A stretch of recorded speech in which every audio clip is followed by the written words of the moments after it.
Sound vibrations, or sound waves, are collected by the outer ear and travel into the ear canal, where they bump up against the eardrum.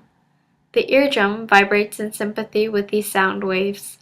As it vibrates, it moves a series of tiny bones called the hammer, anvil, and the stirrup in the middle ear, which carry the vibrations past the oval window to a fluid-filled tube called the cochlea in the inner ear. When sound first enters the base of the cochlea at the vestibular canal, it presses against the middle duct, causing the basilar membrane to vibrate. The sympathetic motions of the basilar membrane create a slower wave, known as a traveling wave.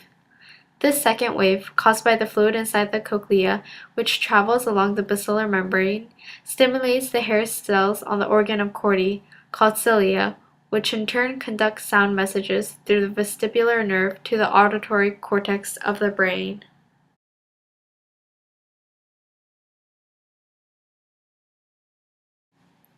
Waves also vary in length and therefore in frequency. Their frequency determines the pitch we experience. Long waves have low frequency and low pitch. Short waves have high frequency and high pitch. High frequencies produce large vibrations near the beginning of the cochlear membrane, and low frequencies produce vibrations near the end.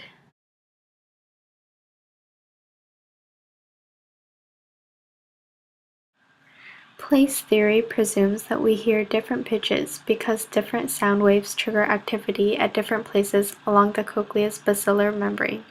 Thus, the brain determines a sound's pitch by recognizing the specific place on the membrane that is generating the neurosignal. But there is a problem with place theory. It can explain how we hear high-pitched sounds, but not how we hear low-pitched sounds, because the neurosignals generated by low-pitched sounds are not so neatly localized on the basilar membrane. Frequency theory suggests an alternative explanation.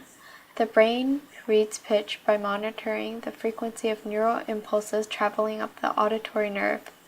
The whole basilar membrane vibrates with the incoming sound wave, triggering neural impulses to the brain at the same rate as the sound wave.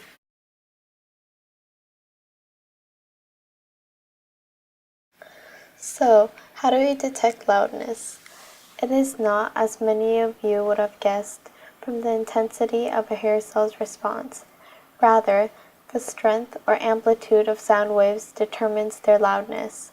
For example, a soft, pure tone activates only the few hair cells attuned to its frequency.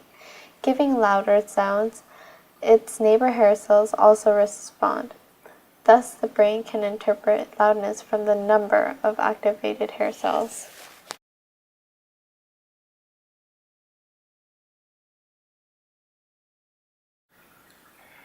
The quality of a sound depends on the complexity of its sound waves, such as the wave shown in tone C. Almost all sounds have complicated waveforms. Tone A is a simple wave of a specific frequency that can be produced by a tuning fork, piano, or other musical instruments. Tone B is also a simple wave, but at a different frequency. When the two tones are sounded together, the complex waveform in tone C is produced. Note that tone C has the same frequency as tone A with the increase in amplitude. The human ear could easily distinguish between tone A and tone C because of the quality. Therefore, we can say that quality distinguishes tones of like pitch and loudness when sounded on different types of musical instruments. It also distinguishes the voices of different persons.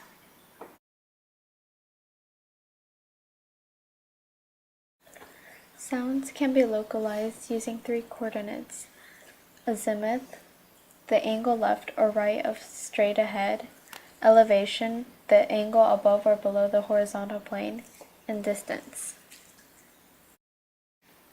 If a sound is played at a position off to the right side, sound intensities will be slightly different in the two ears. First, the paths are different lengths because sound has to travel past the head to get to the left ear, and sound intensity decreases with distance.